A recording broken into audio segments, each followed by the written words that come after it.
오늘 함께 은혜 받을 본문 말씀은 고린도전서 10장 1절부터 6절 말씀입니다. 고린도전서 10장 1절부터 6절 말씀 함께 봉독하도록 하시겠습니다. 형제들아, 나는 너희가 알지 못하기를 원치 아니하노니 우리 조상들이 다 구름 아래에 있고 바다 가운데로 지나며 모세에게 속하여 다 구름과 바다에서 세례를 받고 다 같은 신령한 음식을 먹었으며 다 같은 신령한 음료를 마셨으니 이는 그들을 따르는 신령한 반석으로부터 마셨음에 그 반석은 곧 그리스도시라. 그러나 그들의 다수를 하나님이 기뻐하지 아니하셨으므로 그들이 광야에서 멸망을 받았느니라. 이러한 일은 우리의 본보기가 되어 우리로 하여금 그들의 악을 즐겨한 것 같이 즐겨하는 자가 되지 않게 하려 함이니. 아멘. 구약 속의 그리스도 12번째 시간입니다. 홍해의 기적과 예수 그리스도라는 제목으로 함께 은혜를 나누도록 하겠습니다. 오늘 본문에서 사도 바울이 그 고린도 교회 교인들에게 언급하는 이야기는 저희가 지난 시간에 함께 은혜를 나누었던 6월절 어린 양 사건 이후에 홍해의 기적을 배경으로 한 이야기입니다. 사도 바울은 하나님이 이스라엘 민족을 통해서 구원하여 내신 사건이 오늘날 예수 그리스도를 믿음으로 하나님의 백성이 된 고린도 교인들에게 그리고 또한 여러분과 저에게 어떤 의미가 있는지를 설명해 주고 있으며 그리스도인이란 증거를 가진 자들의 삶이 어떠해야 되는지를 오늘 본문을 통해서 우리들에게 말씀해 주고 있습니다. 그래서 오늘 본문의 배경을 간단히 설명드리자면 지난 시간에 나누었던 것처럼 어린 양의 피가 문틀에 뿌려진 그 다음날 아침에 마침내 이스라엘 자손들은 약속의 땅으로 길을 떠납니다. 모든 장자가 죽게 된 절망적인 현실과 그런 충격과 슬픔 그리고 그 두려움 앞에서 애굽 사람들은 이스라엘 민족이 떠나갈 때 그냥 그렇게 바라보고만 있어야만 했습니다. 그럼에도 불구하고 바로는 하루아침에 그 많던 노예를 이룰 수가 없었습니다. 왜냐하면 그들에게 있어서는 큰 힘이었고 자산이었기 때문에 그렇습니다. 그래서 애굽의 최정예 부대를 선정해서 이스라엘 백성을 추격하게 만듭니다. 3일 후쯤 지났을 때 이스라엘 자손들은 자기들이 처한 상황이 얼마나 위급하고 위태로웠는지를 깨닫게 됩니다. 앞에는 거칠은 홍해 바다가 그들을 가로막고 있었고 뒤에는 바로의 최정예 부대가 쫓아오고 있었기 때문입니다. 이들은 피할 수 없는 덫에 걸렸다고 생각했고 두려워하기 시작했고 그 두려움 속에서 원망하기 시작합니다. 애굽에 매장지가 없어서 우리를 이 광야로 이끌어내어서 우리를 죽게 합니까? 내가 애굽 사람을 섬기는 것이 이 광야에서 죽는 것보다 낫겠습니다. 우리가 돌아가겠나이다. 하지만 이스라엘 백성을 구원하시고자 하시는 하나님은 이들을 결코 그런 원수의 손안에 넘겨주지 않으셨습니다. 다시 한번 하나님의 놀라운 방법으로 그들을 보호하시고 구원하십니다. 불같은 구름 기둥을 세워서 애굽 군인들에게는 흑암을 허락하셨고 이스라엘 민족에게는 밝음을 허락하셔서 인도하셨습니다. 그리고 홍해를 가르시고 그 건너편까지 안전하게 인도하셔야 되시는 것을 볼 수가 있습니다. 갈라진 물줄기는 양쪽에 큰 벽을 형성하였고 이스라엘 자손들은 구름 기둥의 빛을 받으며 마른 땅으로 안전하게 걸어 나갔습니다. 곧 이어서 애굽의 군인들도 그 갈라진 물 사이에 도달했지만 하나님이 허락하셨던 그 어둠 때문에 그들의 병거의 바퀴는 부딪히고 부서지고 틀어지고 결국에는 그 병사들은 어지럽게 되어서 혼란 속에 빠지게 되는 장면도 알 수 있습니다. 그리고 그들이 처한 상황을 머지않아 인지하게 됩니다. 자신들이 싸우고자 했던 그 사람들은 그들이 알고 있던 가엾고 연약하던 그런 이스라엘 민족 히브리인의 노예들이 아니었던 것이었습니다. 바로 그들이 싸우고 있던 것은 바로 야훼 하나님이었다라는 것을, 그들을 구원하고 인도하고 계셨던 야훼 하나님이었다라는 것을 그들은 깨닫게 됩니다. 결국 하나님은 모세에게 손을 내밀어 바다 위에 손을 내밀으라고 명령을 합니다. 그리고 명령대로 그렇게 했을 때 벽처럼 서 있었던 물이 본래의 수평을 되찾고 모든 애굽의 병거들을 몰살하였습니다. 이스라엘 민족이 아무 소망 없이 죽음 앞에 두려워 떨고 있을 때 하나님께서 큰 구원과 승리를 허락하시는 이야기가 오늘 사도 바울이 오늘 고린도 교인에게 언급하고 있는 본문의 이야기입니다. 오늘 본문 말씀에서 사도 바울이 이 놀라운 사건을 그들에게 말하는 이유는 무엇일까요? 바로 그 놀라운 이스라엘 민족의 구원의 이야기는 그들의 이야기로만 끝나는 것이 아니라 지금 사도 바울의 수신자인 고린도 교인들에게도, 더 나아가 지금 이 자리에 앉아 있는 여러분과 저에게도 아주 상징적인 의미가 있는 이야기임을 사도 바울은 말해주고 있는 것입니다. 고린도전서 10장 2절에 보게 되면 모세에게 속하여 다 구름과 바다에서 세례를 받고라고 말을 하고 있습니다. 사도 바울은 이스라엘 민족이 홍해를 마른 땅 걷듯 지나간 사건을 구름과 바다에서 세례를 받은 사건이다라고 표현하고 있습니다. 왜 사도 바울은 홍해를 건넌 사건을 세례받은 사건이라고 표현했을까요? 세례라는 단어가 가지고 있는 의미를 이해한다면 그 의도를 우리가 충분히 알 수 있습니다. 갈라디아서 3장 26절에서 27절에 보게 되면 이런 말씀이 있습니다. 지금 사도 바울이 갈라디아 교회에 있는 교인들에게 세례에 대해서 설명하고 있습니다. 너희가 다 믿음으로 말미암아 그리스도 예수 안에서 하나님의 아들이 되었으니 누구든지 그리스도와 합하기 위하여 세례를 받은 자는 그리스도로 옷 입었느니라. 세례라는 것은 예수 그리스도와 합한다라는 의미가 있습니다. 골로새 교인들에게도 사도 바울은 동일하게 세례에 대해서 설명하고 있습니다. 골로새서 2장 12절 말씀에 이렇게 말씀하십니다. 너희가 세례로 그리스도와 함께 장사되고 또 죽은 자들 가운데서 그를 일으키신 하나님의 역사를 믿음으로 말미암아 그 안에서 함께 일으키심을 받았느니라. 세례라는 것은 믿음으로 말미암아 예수 그리스도와 연합됨을 의미합니다. 주님과 함께 연합된다라는 것은 나의 죄에 대하여 주님과 함께 십자가에 못 박혔다라는 것을 의미하고요. 더 나아가 다시 사신 예수 그리스도가 이제는 나의 인생의 주인임을 고백하는 것을 의미합니다. 홍해를 건넌 사건은 결국 세례를 통하여 예수 그리스도와 연합됨을 예표하는 아주 상징적인 사건이라는 것을 오늘 우리들에게 말씀해주고 있는 것입니다. 사도 바울이 이 홍해 이야기를 고린도 교인들에게 이야기함으로써 그들에게 말하고 싶었던 것은 이거였던 것입니다. 이스라엘 민족이 아무 소망 없이 홍해와 애국 군대 앞에 서 있었을 때 하나님의 전적인 은혜와 능력과 사랑으로 이스라엘에게 큰 구원을 허락하셨듯이, 그리고 그 구원을 통해서 그들은 나의 백성이 되고 나는 너의 하나님이 된 것처럼 우리가 여전히 죄인 되어서 영원한 죽음 앞에 소망 없이 서 있을 때에 예수 그리스도께서 그분의 전적인 은혜와 능력과 사랑으로 우리를 구원하심으로 우리는 그분의 자녀가 되고 그분은 우리의 아버지가 되었다. 그분은 나의 신랑이 되고 우리는 그분의 신부가 되었다라고 말을 하고 있는 것입니다. 너희가 얼마나 큰 사랑과 위대한 은혜를 받은 존재인지를 다시 한번 우리들에게 깨닫게 해주고 있는 것입니다. 그러면서 사도 바울은 그런 큰 사랑을 받은 그들에게 또한 우리에게 한 가지 더 분명한 메시지를 전달하고 싶었습니다. 그 메시지는 뭐냐면 너희 안에 정말 그 큰 주님의 은혜와 사랑이 있다면, 너희가 정말 예수 그리스도를 사랑한다면 너희 삶 속에 그 사랑에 대한 확실한 흔적을 가지고 살아야 한다라고 말하고 있는 것입니다. 변화된 삶, 거룩한 삶, 사랑하는 삶의 흔적이 우리의 삶 속에서 보여져야 된다라고 말하고 있는 것입니다.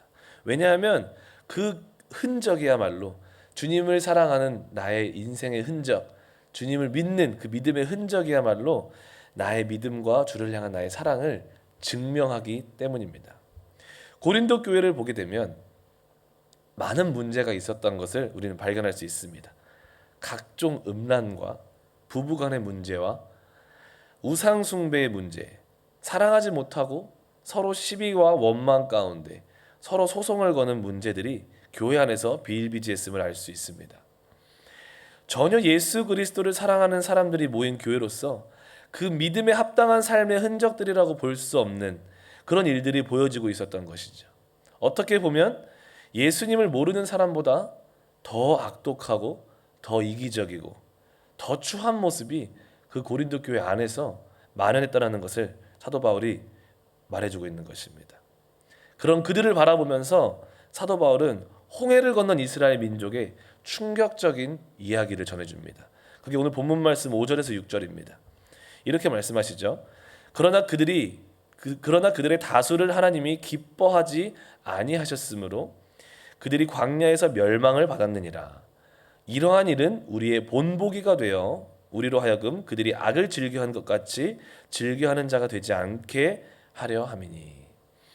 그들이 아무리 하나님 앞에 택함을 받은 민족이라고 해도 아무리 놀라운 능력과 사랑으로 홍해를 건너는 구원을 경험했다고 해도 그들의 삶의 음행과 우상 숭배와 항상 주를 믿지 못하고 신뢰하지 못하고 주를 시험하는 삶, 사랑함이 없이 원망불평하다가 광야에서 다 멸망당했다라는, 하나님이 그들을 기뻐하지 않았다라는 그런 충격적인 말을 사도 바울이 고린도 교인들에게 말해주고 있는 것입니다.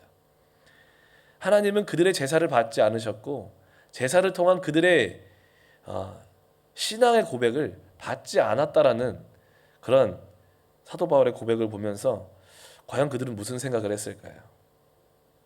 그리고 왜 하나님은 그들의 제사를 받지 않았고 그들의 신앙을 받지 않았을까요? 바로 그들의 삶이 그들의 신앙과 그들의 하나님을 향한 고백을 증명하지 못했기 때문에 그렇습니다. 그들의 삶에는 믿음의 흔적이 있었던 것이 아닌 여전히 죄악 가운데서 허우적거리며 그 죄악을 즐겨하는 삶의 흔적만 있었기 때문에 그렇습니다. 그래서 너희들이 이 이스라엘의 이야기를 듣고 깨달아서 돌이켰으면 좋겠다라고 말하고 있는 것입니다. 이것이 우리들에게 본보기가 되어 그들이 악을 즐겨한 것 같이 그 악을 동일하게 즐겨하는 자가 되지 말고 너희들에게 보여주신 그 사랑에 감격하여 그 사랑의 흔적을 갖고 살아가라고 사도 바울은 고린도 교인에게 말하고 있는 것입니다. 그리스도인이라면 그리스도인다운 흔적을 갖고 살아가야 된다라고 말하고 있는 것입니다. 사랑하는 성도 여러분, 사도 바울이 지금 고린도 교인에게 던지는 이 메시지가 오늘날 우리들에게 너무나도 중요한 이유가 있습니다. 오늘 나의 주를 향한 믿음과 사랑은 반드시 오늘 나의 하루라는 삶으로 증명된다라는 사실은 여전히 변함이 없기 때문에 그렇습니다. 내가 누군가를 진심으로 사랑한다면 그 사람을 사랑한다라는 그 사랑의 행동이 내 삶에서 보여지게 되어 있습니다. 아멘. 아멘. 내가 정말 주님을 사랑한다면 내 삶 가운데 내가 정말 주님을 사랑한다라는 흔적들이 내 삶을 채우고 넘쳐야 된다라는 것입니다. 내가 누군가를 사랑합니다. 그러면 하루 종일 그 사람에 대해서 생각나지 않습니까? 내가 누군가를 사랑하면 그 사랑하는 사람의 말을 듣고 싶지 않습니까? 내가 누군가를 사랑하면 그 사랑하는 사람을 더 알고 싶고 더 같이 있고 싶지 않습니까? 그 사람이 좋아하는 거 나도 좋아하게 되고 그 사람이 싫어하는 거 나도 싫어하고 안 하게 됩니다. 내가 좋아하는 거일지라도 상대방이 싫어한다면, 내 사랑하는 사람이 싫어하는 거라면 저도 안 하게 된다는 것이죠. 그런 흔적들, 더 주고 싶고 더 좋은 거로 채워주고 싶고 나누고 싶고 함께 하고 싶고 기꺼이 상대방의 기쁨을 위해서 내 편안함까지 포기할 수 있는 그런 흔적들이 우리의 삶에 보여지지 않습니까? 그리고 누군가를 정말 사랑할 때 우리 안에서 가장 확실하게 보여지는 흔적이 뭐냐면 내가 사랑하는 사람을 닮아간다는 거예요. 그렇지 않습니까? 제가 정말 어렸을 적에 사랑하는 형님이 한 분 있었습니다. 거제도에 사는 형님인데 저는 서울에 살았고 그분은 거제도에 살았습니다. 사투리가 아주 진짜 구수합니다. 너무 사투리를 잘하는데 제가 그 형을 너무 좋아하다 보니까 어느 순간 제가 어머니한테 말을 하고 있는데 사투리를 쓰고 있는 거예요. 막 사투리를 어머니한테 막 말을 하는데 너 갑자기 말투가 왜 그러니? 그때 알게 됐어요. 아, 내가 이 형을 많이 좋아하는구나. 그 말투까지 따라가고 싶은 거예요. 여러분 주변에 정말 알콩달콩 서로 사랑하는 부부들을 보신 적 있습니까? 그들의 공통적인 특징이 뭐냐면 서로 닮아간다는 거예요. 그래서 이렇게 말하잖아요. 아, 참 두 분은 서로 너무 닮으셨어요. 그렇죠. 말투도 닮고 행동도 닮고. 그게 왜 그렇겠습니까? 서로 사랑하기 때문에 그렇습니다. 할렐루야. 이렇게 삶에서 보여지는 그 사랑의 흔적들이 말해주는 것은 뭐냐면 나의 사랑은 진짜다라는 거예요. 그 사람을 향한 나의 사랑은 진짜다라는 거죠. 내 삶에 보여지는 그런 흔적들이 내 사랑의 진짜임을 확인해 준다라는 것입니다. 마찬가지로 내가 예수님을 내 안에 예수님을 사랑하는 사랑이 가득하다면 우리 삶에 어떤 흔적이 보여져야 되겠습니까? 우리 안에 이런 흔적이 있습니까? 주님을 너무 사랑해서 하루 종일 예수님 생각으로 가득 차 있는 나의 삶을 발견하는 그런 흔적들. 하늘을 봐도 예수님 생각이고 흔들리는 나무를 봐도 주님 사랑합니다. 그런 흔적들, 주님의 말씀 듣기를 사모하는 흔적들, 주님을 더 알고 싶어서 말씀에 귀를 기울이고 하나님 말씀에 파묻혀서 살고 있는 그런 흔적들, 주님을 너무 사랑해서 그분이 좋아하는 것이 너무나도 알고 싶어지는 그런 흔적들, 주님을 너무 사랑해서 주님이 싫어하는 것은 기꺼이 내가 절제하고 멈추는 그런 내 삶 속의 흔적들, 주님을 너무 사랑해서 그분과 대화하고 싶어서 어떻게 해서든지 기도의 자리로 나오는 그런 나의 삶의 흔적들,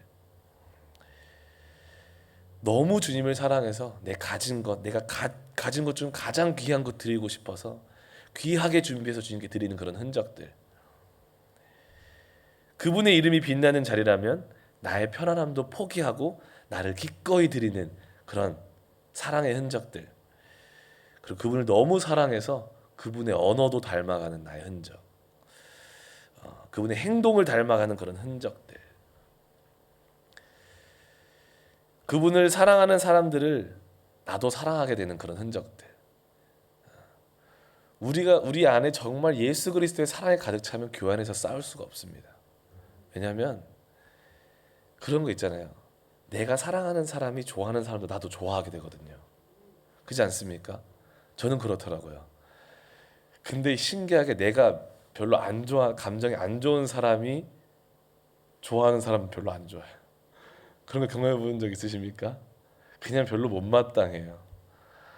근데 내가 정말 사랑하고 좋아하는 사람은 나도 좋아하게 돼요.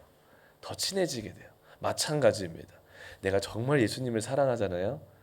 내 옆에 있는 사람도 주님이 목숨 바쳐 사랑하는 사람이라고 생각하면 그 사람이 얼마나 귀한지를 깨닫게 됩니다.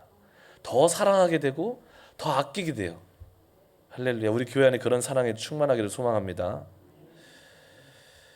이런 흔적을 가지고 사는 사람들의 삶이 어떠한 모습일까요? 예수님의 사랑을 감격해서 그 흔적을 가지고 사는 사람들의 그 삶이 어떨까 한번 생각해 보시기를 바랍니다. 그보다 더 성결한 삶이 없을 것 같습니다. 그보다 더 정결해지는 삶이 없을 것 같고 그보다 더 거룩한 삶이 없을 것 같습니다. 할렐루야. 결국 내 안에 주를 향한 그런 하나님을 향한 사랑의 흔적들은요, 결국 나를 변화시키고 있다라는 것을 발견하게 됩니다. 신앙인에게 있어 이런 변화된 삶을 가능케 하는 것은 결코 의무감이 아닙니다. 누가 시켜서 되는 것이 아니고 율법을 지켜야 돼. 나 이거 해야 돼. 나 저거 하면 안 돼. 이런 율법주의적인 삶이 아닌 것입니다. 결국 이런 삶을 가능하게 하는 것은 내 안에 가득히 들어와 느껴지는 그 위대한 따뜻한 주님의 사랑 때문인 줄 믿습니다. 예수님의 사랑이 십자가에서 흘리신 그 보혈의 사랑이 우리의 모든 것에 동기가 되는 줄 믿습니다. 그래서 그 사랑을 가지고 있으면 자유로워지는 거예요. 그 사랑 안에서 내가 하는 것도 하지 않는 것도 주 안에 사는 모든 것들을 자유롭게 할 수 있게 될 줄 믿습니다. 사도 바울은 그렇게 마지막으로 이렇게 말하는 거예요. 정말 이 흔적들, 예수 그리스도의 사랑을 품고 사는 사람들이라면 반드시 이 한 가지 흔적이 분명히 우리한테 나타나야 되는데 그 흔적은 뭐냐면 죄와 싸우되 피 흘리기까지 싸우는 것이다. 죄를 그 이스라엘 백성이 악을 즐겨하던 것처럼 너희는 즐겨하지 말고 그 죄와 싸우되 피 흘리기까지 싸우라고 말하고 있는 것입니다. 그것이 우리 안에 보여져야 되는 가장 확실한 사랑의 흔적인 줄 믿습니다. 사랑하는 성도 여러분, 오늘 우리 안에 이 위대한 주님의 사랑이 가득 채워지기를 원합니다. 우리가 이 큰 사랑을 받을 수 있는 것은 나의 공로가 아닌, 나의 능력이 아닌, 나의 자랑이 아닌, 오직 나를 사랑하사 우리를 위하여 이 땅 가운데 오시고 정말 죄악 앞에서, 영원한 사망 앞에서 아무 힘도 쓸 수 없었던, 죽을 수밖에 없었던 우리를 사랑하사, 여전히 죄인 되었을 때 우리를 사랑하사 십자가에 못 박히시고 자기의 생명을 내어놓으신 그 주님의 사랑 때문에 우리가 지금 이 자리에 있는 줄 믿습니다. 그 은혜를 안다면, 그 사랑을 안다면 이제는 우리가 오늘 이 하루를 살 때 그 확실한 사랑의 흔적들을 내 삶 속에 새기며 살아가기를 주님의 이름으로 축복합니다.